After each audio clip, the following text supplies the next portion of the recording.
Welcome back to Middle education.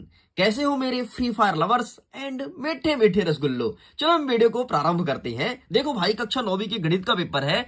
गणित का paper ऐसा कह सकते हो कि दो प्रकार से बटा हुआ है, एक है बेसिक और दूसरा है स्टैंडर्ड। मैंने बेसिक के सारे क्वेश्चंस को अच्छे से सॉल्व करा दिया है। कुछ इस प्रकार से क्वेश्चंस को देख लो भाई, अगर अच्छे से पढ़े होगे तो डेफिनेटली टॉप करोगे। हमने इतने में नहीं रुका, बार बार मैसेज था स्टैंडर्ड का लाओ, हमने फाइनली स्टैंडर्ड का भी लेकर के आया है। एंड स्टैंडर्ड का ये सेट नंबर डी होना था, ठीक है, तो इसे हमने कवर किया। लेकिन कुछ क्वेश्चंस ऐसे हैं जो रह गए थे, या फिर कुछ सेट ऐसा है जो रह गया था और जिसको कवर करना बहुत ही ज्यादा जरूरी था। एंड मेरे प्यारे बच्चों को मैसेज आ रहा था कि प्लीज सर लेकर के आइए। तो अगेन अब हम स्टैंडर्ड का एक और प्रश्न पत्र लेकर के आ चुके हैं, जो कि एक मॉक सेट होना है एंड ये सेट नंबर एफ होना है। अब हमें करना क्या है, फटाफट इस क्वेश्चन पेपर को सॉल्व करना है। इस वीडियो में मैं इसी क्वेश्चन पेपर को संपूर्ण हल करूंगा, मतलब प्रश्न क्रमांक 1 से लेकर के और 23 तक का संपूर्ण उत्तर देखने वाले हैं। एक एक प्रश्न का उत्तर देखेंगे, आसान भाषा में समझेंगे कैसे सॉल्व करना है। तो अगर आपने डी नंबर का देख लिया हो वीडियो तो बहुत अच्छी बात है, और अगर आपने अभी तक नहीं देखा तो प्लीज जाओ जाकर के देखो जल्दी से कि किस प्रकार से डी सेट में क्वेश्चंस रखे गए हैं। एंड अब हम प्रारंभ करते हैं गणित के सेट नंबर एफ, जो कि स्टैंडर्ड के लिए इंपॉर्टेंट है। तो चलो ये सब चीजें हम साइड करते हैं और फटाफट अपने क्वेश्चन पेपर का एनालिसिस करते हैं, देखते हैं किस प्रकार से प्रश्न पूछा गया है और इनका क्या होगा सही उत्तर। इंस्ट्रक्शन वगैरह पढ़ लेना, यहां पर एक एक चीज मौजूद है। तो चलो जैसे हम ओपन करते हैं अपने पहले पेज को ना, तो पहले पेज में ही एक धड़ाकेदार क्वेश्चन मिलेगा भाई साहब। प्रश्न क्या है कि सही विकल्प को चुन करके लिखना है।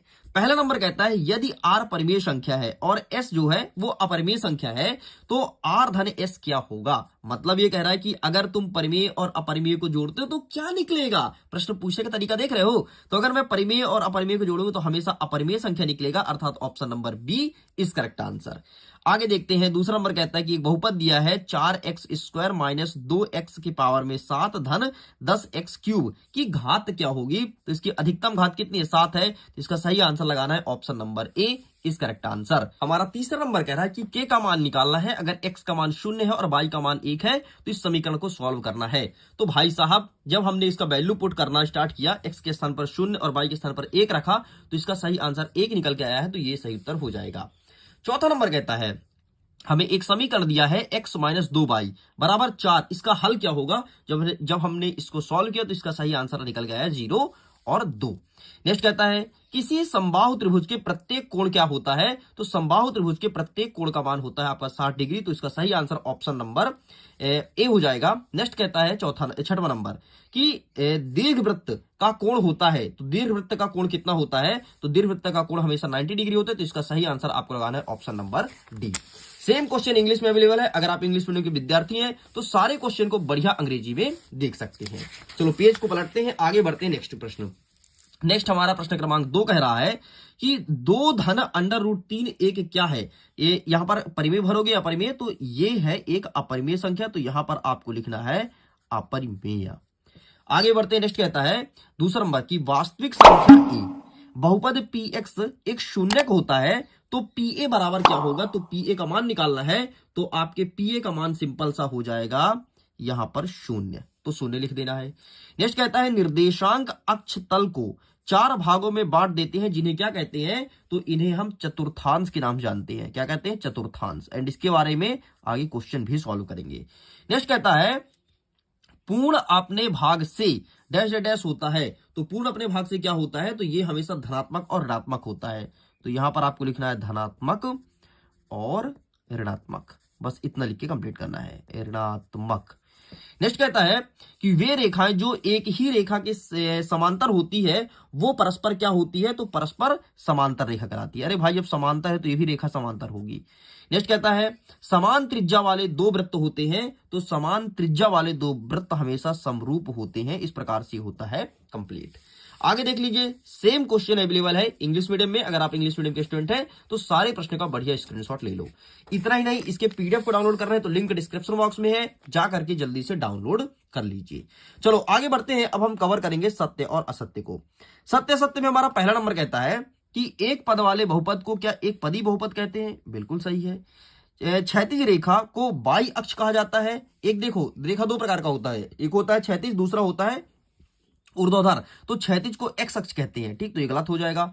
नेक्स्ट कहता है समीकरण दिया गया है y बराबर 4x-3 के अपरिमित रूप से अनेक हल हैं, क्या इसके अनेक हल होंगे? तो यहां पर आपको सिंपल सा सत्य कर देना है। नेक्स्ट कहता है ऋज रेखीय कोण की माप क्या 60 डिग्री होती है? बिल्कुल गलत है, ऋज रेखीय कोण की माप 180 डिग्री होती है। नेक्स्ट कहता है यदि दो रेखाएं परस्पर प्रतिच्छेद करें तो शीर्षाभिमुख कोण बराबर होगा। अगर दो रेखा प्रतिच्छेद करती है तो उसके शीर्षाभिमुख कोण बराबर होगा, बिल्कुल, मतलब बराबर एंगल ड्रॉ करेगा। नेक्स्ट कहता है वह चतुर्भुज जिसकी सभी भुजाएं समान हो और प्रत्येक कोण 90 डिग्री का हो वह क्या वर्ग कहलाएगा? बिल्कुल सही है। इस प्रकार से आपका दूसरा और चौथा गलत है, बाकी सब कुछ सही है। सेम इंग्लिश में अवेलेबल है, अगर आप इंग्लिश मीडियम के तो सारे क्वेश्चन को बढ़िया अंग्रेजी भाषा में देख सकते हैं। चलिए आगे बढ़ते हैं। नेक्स्ट कह रहा है प्रश्न क्रमांक 4 सही जोड़ी को मिलान कीजिए। यहां पर बिंदु दिया गया है -3 और 8, इसमें भुज का मान क्या होगा? जो पहले होता है उसे एक भुज कहते हैं, जो पीछे होता है उसे कोटि कहते हैं। तो भुज हो गया -3, तो ये हो जाएगा आपके पहले का उत्तर। नेक्स्ट कहता है मूल बिंदु का निर्देशांक क्या होता है? ध्यान रखिएगा हमेशा 0 0 होता है, तो ये हो गया दूसरे का उत्तर। नेक्स्ट कहता है दो चर वाला रैखिक समीकरण क्या होगा? तो ये है ax धन by धन c बराबर 0, ये हो जाएगा तीसरे का उत्तर। नेक्स्ट कहता है हेरोन का सूत्र क्या होगा? तो इसका सही आंसर क्या होगा? a प्लस बी प्लस सी बटे 2, ये हो जाएगा चौथे का उत्तर। नेक्स्ट कहता है वर्ग अंतराल 10-50 में निम्न वर्ग सीमा क्या है? निम्न क्या है? तो निम्न क्या है? पीछे 10 है, तो ये हो जाएगा 10, ये हो जाएगा पांचवे का। और नेक्स्ट कहता है कि वर्ग अंतराल 20 और 30 में उच्च वर्ग सीमा क्या है? तो पीछे क्या है? 30, तो ये हो जाएगा आपका 30। खत्म। इस प्रकार से कंप्लीट होता है। नेक्स्ट सेम इंग्लिश में अवेलेबल है, आप इंग्लिश में सारे क्वेश्चंस को देख लीजिए। आगे बढ़ते हैं। नेक्स्ट कह रहा है प्रश्न क्रमांक 5 एक वाक्य एक शब्द में उत्तर दीजिए। पहला नंबर कहता है द्विघात बहुपद की घात क्या होगी? तो दो घात बहुपद की घात क्या होगी? तो इसकी घात 2 ही होगी, क्योंकि बहुपद ही 2 घात है ना। नेक्स्ट एस सर्वांग समता का नियम क्या है? तो इसमें लिखेंगे कि यदि किसी त्रिभुज की तीनों भुजाएं बराबर हैं तो अन्य त्रिभुज की तीनों भुजाएं बराबर होगी। इसे कहते हैं एस मतलब भुजा भुजा भुजा, साइड साइड साइड, मतलब ये कह रहा है कि त्रिभुज की तीनों भुजाएं बराबर होगी। नेक्स्ट कहता है कि एक समांतर चतुर्भुज ABCD दिया है जिसमें कोण A का मान 70 डिग्री है, तो कोण C का मान क्या होगा? तो भाई साहब जब समांतर है तो शीर्षाभिमुख कोण का मान हमेशा बराबर होता है। तो देखो अगर ये 70 है तो इसके सामने वाला कोण भी 70 होगा, क्योंकि समांतर चतुर्भुज है ना, तो ये भी 70 डिग्री हो जाएगा। नेक्स्ट कहता है चक्रीय चतुर्भुज को परिभाषित करो। क्या होता है चक्रीय चतुर्भुज? तो इसमें लिखोगे जिस चतुर्भुज के चारों शीर्ष एक ही वृत्त में स्थित होते हैं उसे कहते हैं चक्रीय चतुर्भुज। मतलब इस प्रकार से ये वृत्त बन गया और अंदर बन गया चतुर्भुज, ठीक है। तो जिस चतुर्भुज के देखो जिस चतुर्भुज के चारों शीर्ष एक ही वृत्त के अंदर होते हैं इसे कहते हैं चक्रीय चतुर्भुज। नेक्स्ट कहता है वर्ग अंतराल 0 और 20 का वर्ग चिन्ह लिखिए, तो इसका वर्ग चिन्ह हो जाएगा 10, ठीक है। नेक्स्ट क्या रहेगा कि शंकु के आयतन का सूत्र क्या होता है? तो इसका सूत्र लिखेंगे 1/3 पाई आर स्क्वायर। कैसे लिखोगे? 1/3 पाई आर स्क्वायर एच, ये होता है इसका फॉर्मूला। इस प्रकार से होता है कंप्लीट। अब देख लो आगे फटाफट इंग्लिश में क्वेश्चंस अवेलेबल है। अब आप अपना कमर कस लीजिए, क्योंकि यहां पर प्रश्न क्रमांक 6 से लेकर के 23 तक का संपूर्ण उत्तर देखने वाले हैं, बिना कोई डाउट के, बिना कोई झिझक के, और एक ही स्पीड में कवर करेंगे। तो ध्यान से सुन लो, कमर कस लो, अच्छे से बैठ लो और दिमाग को खोल के बैठो, क्योंकि यहां पर जल्दी जल्दी मैं क्वेश्चंस को सॉल्व भी कराने वाला हूं। तो चलो हम देखते हैं प्रश्न क्रमांक 6। हमारा 6वां नंबर कहता है कि 6√5 और 2√5 को गुणा करना है। बहुत ही सरल प्रश्न पूछा गया, मैं दिखा देता हूं इसका आंसर। ये रहा, इस प्रकार से सॉल्व करना है, और ये 2023 में पूछा, 24 में पूछा, ध्यान रखिएगा। आगे बढ़ते हैं। अथवा कहता है कि 3 धन √3 और 3 माइनस √3 को सरल कीजिए। ये प्रश्न पूछा गया है, तो इस प्रश्न का भी उत्तर मैं जल्दी जल्दी आपको दिखा देता हूं। इस प्रश्न का उत्तर आपको मिलेगा, ये रहा, ठीक। तो ये रहा, ये आप देख लीजिए, ये प्रश्न लिखा गया है, एंड इसका आंसर ये दूसरा नंबर का प्रश्न है, ये रहा। पूरा इस प्रकार से अटेंड करना है, ठीक है। चलो साइड करते हैं। नेक्स्ट क्या कहता है 7वां नंबर कि 3/5 और 4/5 के बीच 2 परिमेय संख्या लिखना है। तो इसका आंसर कैसे निकालोगे, इसे जरा दिखा देते हैं। ये रहा है आपके सामने, ठीक है, ये प्रश्न रहा। बाकी इसका आंसर आपको इस प्रकार से निकालना है, तो आप इसकी भी प्रैक्टिस कर सकते हो कि 1/3 और 2/3 के बीच 2 परिमेय संख्या निकालो। तरीका सेम है, क्योंकि यहाँ पर देखो नोट में लिखा गया है, उपयुक्त प्रश्न 2 की तरह हल करें, ठीक है। तो 2 नंबर का प्रश्न यही है, ऐसे सॉल्व करना है। आगे बढ़ते हैं। नेक्स्ट कहता है हमारे अथवा में कहता है कि 16 के पावर में 3/4 का मान निकालना है। ये प्रश्न तो हमें नहीं मिला है, लेकिन इससे मिला जुला प्रश्न मिला है। देखो यहाँ पर 9 के बराबर 1/2 है, यहाँ पर 125 के बराबर 1/3 है, यहाँ पर 32 के बराबर 1/5 है। इसी प्रकार सॉल्व करना, तरीका देख लो, ठीक है, क्योंकि इसका 100% एक्यूरेट आंसर इस बुक में नहीं दिया गया है। चलो भाई आगे बढ़ते हैं, नेक्स्ट क्वेश्चन को कवर अप करते हैं। नेक्स्ट कहता है प्रश्न क्रमांक 8, सीधे गुणा किए बिना मतलब सर्वसमीका का प्रयोग करते हुए हमें 103 और 107 को सॉल्व करना है। तो इसका आंसर कैसे निकलेगा मैं ये भी दिखा देता हूं, है ना। आपको सर्वसमीका का प्रयोग करना है, ध्यान रखना। ये नहीं कि तुम सीधे गुणा करके चले आओ, अगर सीधे गुणा कर दोगे तो तुम्हारा आंसर हो जाएगा गलत। क्या कहता है 103 और 107, ये वाला प्रश्न पूछा है ना, तो इसका आंसर आपका आएगा इतना। लेकिन क्या लिखा है, उपयुक्त तो प्रश्न 12 की तरह हल करें। 12 नंबर में प्रश्न ये है और ये दूसरा नंबर देख लो, ऐसे आपको सॉल्व करना है, ठीक है। इस क्वेश्चन को ध्यान से देख लीजिए। आगे बढ़ते हैं। अथवा में कहता है कि एक बहुपद दिया है, px का मान दिया है 3x-2, शून्य निकालना है। शून्य निकालना बहुत ही सरल है, कुछ मत कर भाई, x के स्थान पर शून्य रखो, सॉल्व करो। जैसे मैंने यहाँ पर देखना x के स्थान पर शून्य रख के इसे सॉल्व करने की कोशिश किया, 3 शून्य -2 बराबर इसका आएगा उत्तर -2, ठीक। इस प्रकार से निकालना है। नेक्स्ट कहता है कि निम्नलिखित में से किस चतुर्थांश में स्थित है। इसको मैंने सॉल्व कराया है, ठीक है। जस्ट वेट मैं दिखा देता हूं, इस प्रश्न पत्र में मैंने अच्छे समझाया भी था बच्चों को। ये देखो सेम ऐसे ही प्रश्न, इसी प्रकार का प्रश्न है, ठीक है। चतुर्थांश ज्ञात करना है, ये सेट नंबर डी में पूछा है और ये है सेट नंबर एफ का क्वेश्चन। अब देखो इसको जरा समझना ध्यान से। आपका चतुर्थांश इस प्रकार से बनता है, ठीक है। ये मैंने खींचा और एक मैंने खींचा, ये इधर होता है एक्स, इधर होता है एक्स डैश बाई डैश। ये जो x हमेशा पॉजिटिव होता है, धनात्मक होता है, और x डैश हमेशा ऋणात्मक होता है। बाई हमेशा धनात्मक होगा और बाई डैश हमेशा ऋणात्मक होगा। इतना समझ आया। अब भाई पहले हमेशा तुमने देखा होगा कि चतुर्थांश से पहले हमेशा भुज और कोटि में पहले x आता है फिर आता है बाई। तो अगर x धनात्मक है तो x में धन आ जाएगा, अगर बाई धनात्मक है तो बाई में धन आ जाएगा। इसलिए पहला चतुर्थांश आपका धन धन होगा, ठीक है। नेक्स्ट फिर क्या आएगा, फिर एक एक्स वाई आएगा। तो एक्स क्या है, एक्स डैश है, तो एक्स डैश तो ऋण होता है ना, पहले ऋण आ जाएगा और बाई क्या आ जाएगा धन। इस प्रकार से ऋण और धन आ गया। अब पहले एक्स आता है तो एक्स ऋण में है और बाई किस में, ऋण में है, तो ऋण आ गया। अब पहले एक्स आता है तो एक्स धन में है और बाई ऋण में है, तो ऋण आ गया, मतलब धन और ऋण आ गया। इस प्रकार से आपको पता चल गया। अब ये कहता है किस चतुर्थांश में पहचानना है। पहले में क्या है, ऋण है, फिर धन है, ठीक है। तो ऋण और धन किस में है, दूसरे में, इसलिए दूसरा उत्तर हुआ। लेकिन हमारा पेपर तो ये है ना, इसमें पहला क्या है, धन धन है। तो धन धन किस में है, देखो ना ध्यान से, धन धन किस में है, धन धन पहले में है, तो ये जो होगा ये पहले चतुर्थांश में होगा, ठीक। इस प्रकार से सॉल्व करना है। दूसरा क्या है, पहले ऋण है फिर धन है, तो देखो ऋण और धन किस में, ऋण और धन इसमें है, तो दूसरे चतुर्थांश में होगा। इस प्रकार से तुमको निकालना है, तो कोशिश करना। क्वेश्चन दिखा दिया हूं, समझा भी दिया हूं। आगे बढ़ते हैं। नेक्स्ट अथवा क्या कहता है कि कार्तिकेय तल में किसी बिंदु की स्थिति निर्धारित करने वाले क्षैतिज और ऊर्ध्वाधर का नाम लिखना है, ठीक है। सेम प्रश्न आपके सेट नंबर डी में आया, देख लो, सेम टू सेम क्वेश्चन, ठीक। तो आओ फटाफट इसे कवर अप करते हैं। इस प्रश्न का उत्तर हमें मिलेगा हमारे बुक में, जो कि प्रश्न क्रमांक 9 है। एंड इसका आंसर आपको मैं दिखा देता हूं, वेट कीजिएगा। ये रहा आपके सामने आंसर, टेक अ स्क्रीनशॉट, 8वां नंबर का, ठीक। चलो साइड करते हैं। नेक्स्ट क्या कहता है, नेक्स्ट हमारा प्रश्न क्रमांक 10 कहता है कि एक आकृति दी गई है, ठीक है। आकृति कुछ इस प्रकार से है। आकृति देकर के बोला है कि ए का निर्देशांक ज्ञात करो। ए कहां पे भाई, इसको मैं थोड़ी जूम करता हूं, ध्यान से देखना। वैसे आई थिंक आपको दिख ही रहा होगा क्लियर, ठीक है। ए का निर्देशांक बोला है, फिर मैं थोड़ी जूम कर देता हूं, देखिए, ठीक। ये चित्र दिख गया ना, अब चित्र को देखना।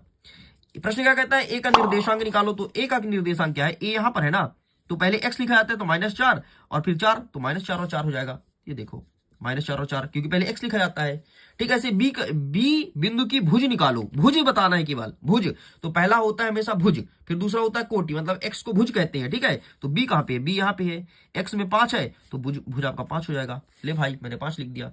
इस प्रकार से इसे अटेंड करना है, ठीक है। अब पहचानो कि वाला निर्देशांक कहां पर है, -3 और 2, तो -3 यहां पर है और -2 बोला है, तो x में -3 होना चाहिए हमेशा, ठीक है।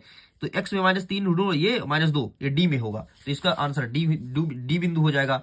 नेक्स्ट क्या कहता है, 4 और 2, तो x में 4 ढूंढो कहां पर है, x वाला लाइन देखो, x वाला लाइन ये 4 है और 2 ये c बिंदु पर है, तो इसका आंसर c बिंदु हो जाएगा। इस प्रकार से इसे अटेंड करना था, ठीक है। बहुत ही सरल है और ऐसे ही क्वेश्चन सेट नंबर डी में आया है, मैं दिखा देता हूं जरा। वैसे सेट नंबर डी को अगर पढ़ोगे तो तुम्हारी गणित तो बहुत अच्छे से प्रिपरेशन हो जाएगी। देखो इस प्रकार से क्वेश्चन था, उसमें थोड़ी हट के क्वेश्चन है, बाकी क्वेश्चन लगभग तरीका सेम है, ठीक है। यहां बस अंक में चेंज किया गया है। तो बस इसीलिए कहता हूं कि बढ़िया तरीके से दोनों को पढ़ लो, बहुत फायदा मिलेगा। इंग्लिश में अवेलेबल है, इंग्लिश में तुम क्वेश्चन को देख सकते हो। चलो आगे बढ़ते हैं। नेक्स्ट हमारा क्या कहता है, हमें कुछ बिंदु दिया है, जैसे 3, 4, -6, 8 और ये लिखा है, इसमें भुज और कोटि निकालना है। तो हमेशा x को भुज कहते हैं और y को कोटि कहते हैं। तो ये आपका भुज क्या हो जाएगा, 3, -6, -4, 7। कोटि क्या हो जाएगा, पीछे वाला 4, -8, 5 और -8, ये आपका कोटि हो जाएगा, खत्म। नेक्स्ट हमारा 11 नंबर कहता है कि एक नोटबुक की कीमत एक कलम की कीमत से 2 गुनी है। इस कथन को निरूपित करने के लिए 2 चर वाला एक रैखिक समीकरण भी बनाना पड़ेगा। तो आइए हम इसका आंसर बता देते हैं किस प्रकार से बनेगा। नोटबुक ये रहा आंसर, ठीक है, स्क्रीनशॉट ले लो। नेक्स्ट क्या कहता है इसके अथवा में कि हमें एक समीकरण दिया गया है 2x धन y बराबर 7, इसका हल करना है कि हल कैसे होगा। तो ये रहा इसके नीचे आंसर, इसका भी स्क्रीनशॉट ले लो। चलो साइड करते हैं। नेक्स्ट क्या कहता है 12 नंबर, हमें एक समीकरण दिया गया है ये और बोला है कि इसको इस रूप में व्यक्त करो। आपको पता है सेट नंबर डी में भी पूछा गया है, रुको जरा दिखा देता हूं कहां गया प्रश्न, कहां गया प्रश्न। ये देखो 12 नंबर का प्रश्न देख लो ऊपर वाला, ठीक है। तो ऐसे ऐसे क्वेश्चंस देखने को मिलता है यार। बाकी इसका आंसर मैं दिखा देता हूं आपको। आंसर वैसे यहां पर मैं सॉल्व किया हूं, ये देखो ये आंसर आ गया। ए का मान -2, बी का मान 3 और सी का मान -6 आया। मतलब ए के स्थान पर -2 लिखना था, बी के स्थान पर 3 और सी के स्थान पर 6, बस इतना ही लिख करके चले जाना है। आगे बढ़ते हैं। नेक्स्ट क्या कहता है अथवा में कि y बराबर 2 को 2 चर वाले रैखिक समीकरण के रूप में व्यक्त करो। मतलब ऐसा बनाना है जिसमें y का मान 2 हो और 2 चर वाले रैखिक समीकरण। मतलब ऐसे लिख सकते हो x² धन 2y बराबर 1, ये लिख करके काम चलाया जा सकता है। नेक्स्ट कहता है 13 नंबर कि हमें निम्नलिखित आकृति दी गई है ABCD, एक ही रेखा पर 3 बिंदु स्थित है। देख लो एक ही रेखा पर 3 बिंदु स्थित है। कहता है B बिंदु A और क्या कहता है बी बिंदु ए और सी के बीच स्थित है। ठीक है, जो बी है वो ए और सी के बीच स्थित है। सिद्ध करना है कि ए बी धन बी सी धन बराबर ए सी होगा। ठीक है, तो इसे सॉल्व कीजिएगा। इसका आंसर मेरे पास अवेलेबल नहीं है, ठीक है, मुझे नहीं मिल पाया है, तो प्लीज इसका आंसर आपको स्वयं फाइंड करना है। आगे बढ़ते हैं। नेक्स्ट हमारा अथवा क्या कहता है कि यदि दो बिंदु ए और बी के बीच सी स्थित है, ए सी बराबर है बी सी के, तो सिद्ध करना है 1/3 सिद्ध करना है ए सी बराबर 1/2 ए बी है और इस आकृति को खींच करके स्पष्ट कीजिए। तो चलिए इसका आंसर मैं दिखा देता हूं। तो ये रहा है आपके सामने इसका आंसर, ठीक है, स्क्रीनशॉट, इसका फोटो ले लो। आगे बढ़ते हैं। नेक्स्ट क्या कहता है कि एक आकृति दी गई है, ध्यान से देख लो, जिसमें ए बी और सी डी बिंदु ओ को प्रतिच्छेद करती है। तो बोला है कोण ए ओ सी कोण बी ओ ई बराबर 70 डिग्री है, तो कोण बी ओ डी बराबर 40 डिग्री है, तो बी ओ ई का मान ज्ञात करना है। इस प्रकार से ये प्रश्न पूछा गया है।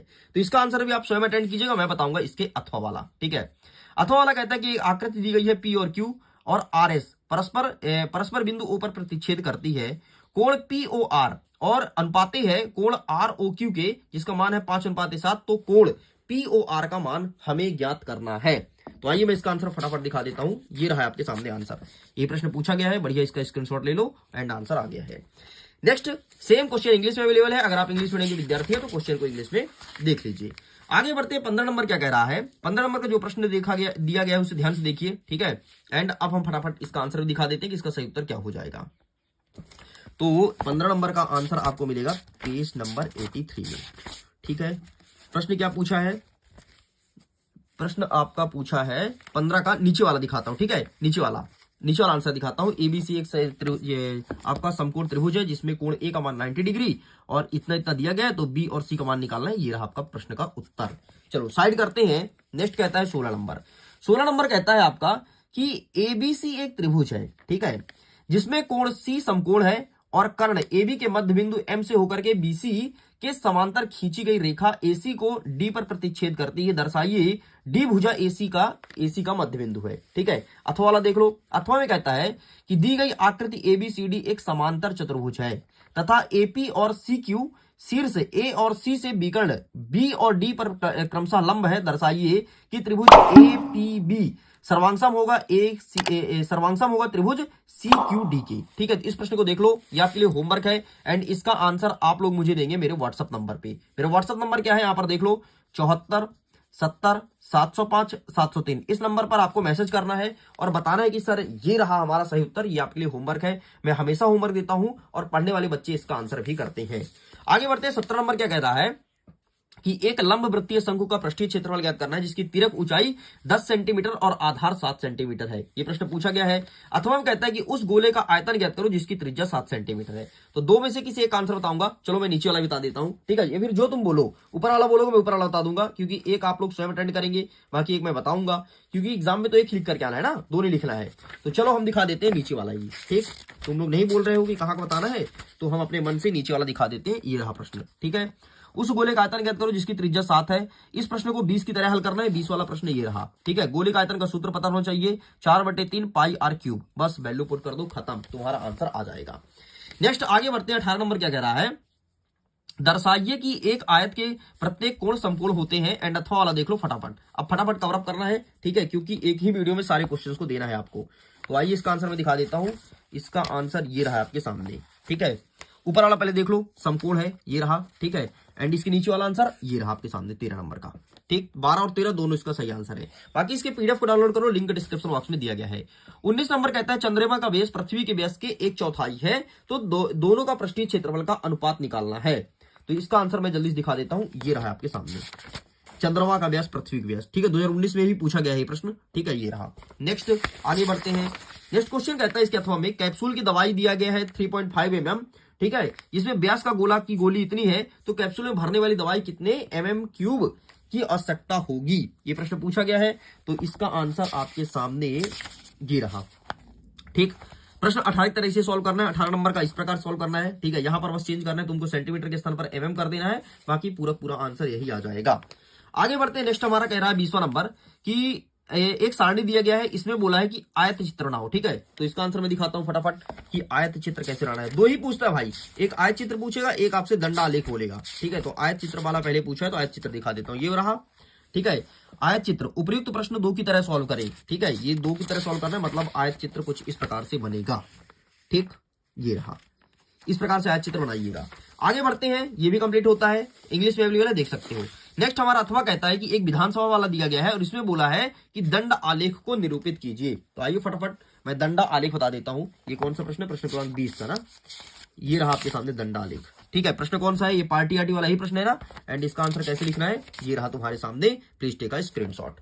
आगे बढ़ते हैं। नेक्स्ट क्या कहता है 21 नंबर कि ये प्रश्न दिया गया है, ठीक है। और इसमें बोला है ऊपर में लंबाई चौड़ाई का ज्ञात करना है, एंड इसमें बोला है कि एक क्वेश्चन को सॉल्व करना है। तो हम दिखाते हैं आपको नीचे वाले का आंसर, ठीक है। जल्दी दिखा देते हैं क्योंकि बहुत ज्यादा वीडियो लॉन्ग जा रहा है, मैं समझाने लगा था इसलिए वीडियो लॉन्ग जा रहा है, नहीं तो शॉर्ट में ही पड़ जाता। ये रहा, चलो आगे बढ़ते हैं। नेक्स्ट अंतिम 2 प्रश्न और बचा है। 22 नंबर कहता है सिद्ध करो कि सर्वांगसम वृत्त के बराबर जीवा उसके केंद्र पर बराबर कोण अंतरित करती है। और अथवा कहता है कि 5 और 3 सेंटीमीटर त्रिज्या वाले 2 वृत्त 2 बिंदुओं पर प्रतिच्छेद करती है तथा उनके केंद्र के बीच की दूरी 4 सेंटीमीटर है। उभयनिष्ठ जीवा की लंबाई बतानी है। तो इसका सही आंसर क्या हो जाएगा, ये मैं दिखा देता हूं। सबसे पहले इसका मिलेगा ऊपर वाला जो प्रश्न पूछा है ना, सर्वांगसम है, ये रहा आपके सामने आंसर। बाप रे बाप, प्रश्न देख 18, 19, 20, 22, अरे गजब। नेक्स्ट अथवा वाला देख लो, 3 और 5 सेंटीमीटर वाला, ठीक है। इसका आंसर मैं दिखाता हूं, तो ये रहा आपके सामने, टेक अ स्क्रीनशॉट, बढ़िया फोटो खींच लो। आगे बढ़ते हैं। 23वां नंबर अंतिम प्रश्न कहता है एक समद्विबाहु त्रिभुज दिया गया है जिसका परिमाप 330 सेंटीमीटर है, इसकी भुजा 12 है और लंबाई है, तो त्रिभुज का क्षेत्रफल ज्ञात करना है, ठीक है। तो आइए इसका आंसर दिखा देता हूं। इसके साथ अथवा वाला क्वेश्चन भी कवर कर लेते हैं। अथवा वाला कहता है कि त्रिभुज का क्षेत्रफल ज्ञात करना है, मतलब देखो दोनों क्षेत्रफल ज्ञात करना है, ठीक है। जिसकी भुजा 8 है और 11 है और जिसका परिमाप इतना दिया गया है। तो आओ देख लेते हैं फटाफट। सबसे पहले आपसे बोला है 30 सेंटीमीटर, ये रहा ऊपर वाले का आंसर, ठीक है। फिर नेक्स्ट क्या कहता है 18 और 11 ना, 18 और 11, ये रहा भाई, ठीक है। स्क्रीनशॉट ले लो। अब देखो इसमें थोड़ी चेंज किया गया क्वेश्चन में क्या चेंज है, इसमें आपसे बोला है 11 सेंटीमीटर, इसमें बोला है 32 सेंटीमीटर, इसमें क्या दिया है 10 दिया है और 42 दिया है। ध्यान से देख लेना, बाकी तरीका यही फॉलो करना है, तरीका आप देख लो, बाकी यही पूरा आपको अच्छे से करके आना है। तो इस प्रकार से स्टूडेंट्स मैंने आपके सामने सेट नंबर F कंप्लीट कर दिया है, सेट नंबर D कंप्लीट कर दिया है। दोनों को अच्छे से कर लेना, डेफिनेटली आप अपने एग्जाम में टॉप करेंगे। बाकी मन में कोई डाउट हो या फिर कोई और सेट का डिमांड हो, कमेंट सेक्शन में जरूर लिखना। हमारी कोशिश रहेगी कि हम आपके सामने वो सेट भी प्रेजेंट करें। Thank you, bye bye.